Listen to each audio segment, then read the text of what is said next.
Hey guys, Dr. John here. Don't know if you was with us last week, but if you weren't, I'm Dr. John, and I'm here during this unit to tell you our story.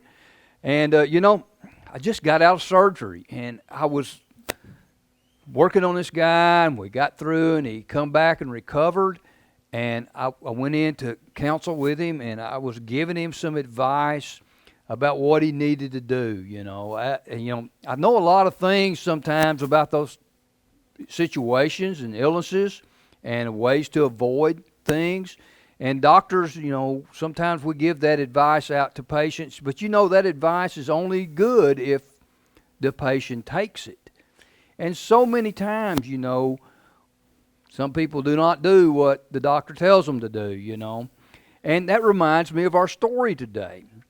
Our story today takes place when Jesus, on one of the times when Jesus went back home to his hometown of Nazareth.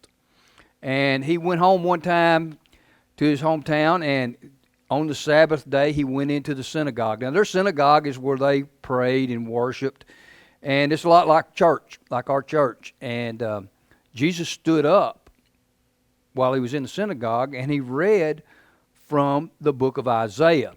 Now, they had scrolls, so he opened the scroll up, and he was reading from the book of Isaiah. Now, they didn't have chapters and verses like we do, but he was actually reading from chapter 61, and he read, "The Spirit of the Lord is on me. He has chosen me to tell the good news to the poor. He has sent me to tell the captives that they are free, to tell the blind that they can see, to free people who have been treated badly, to announce that the Lord's favor is on us." You see, those are scriptures that prophesied about the Messiah. And the next statement that Jesus made really set a tone in the synagogue.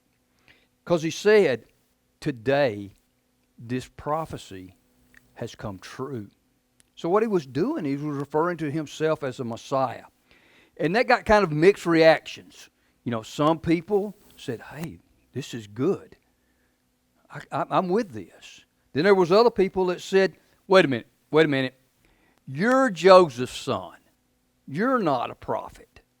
We've known you since you were a little old kid. And Jesus responded and he said, no prophet is accepted in his hometown. He went in to remind them that there were other times throughout the Bible where God had sent prophets, and he sent them to people other than the Jews. He looked at Elijah. And Elijah, he went and ministered to a widow during a famine.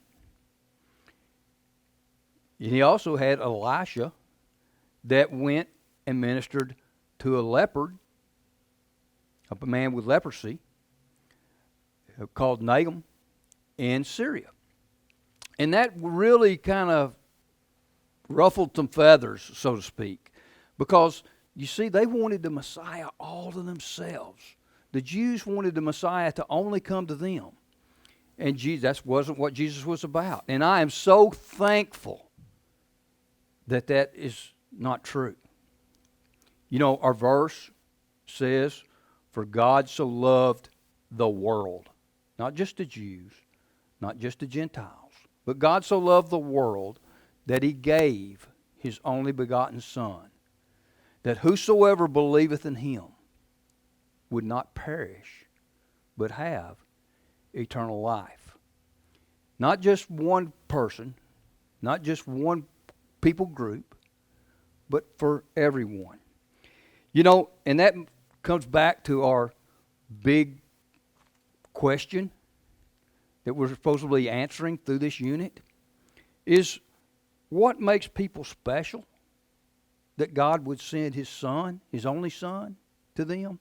What makes people special is that people are created in God's image. Male and female, he created them. See you next week, guys. Glad to be with you.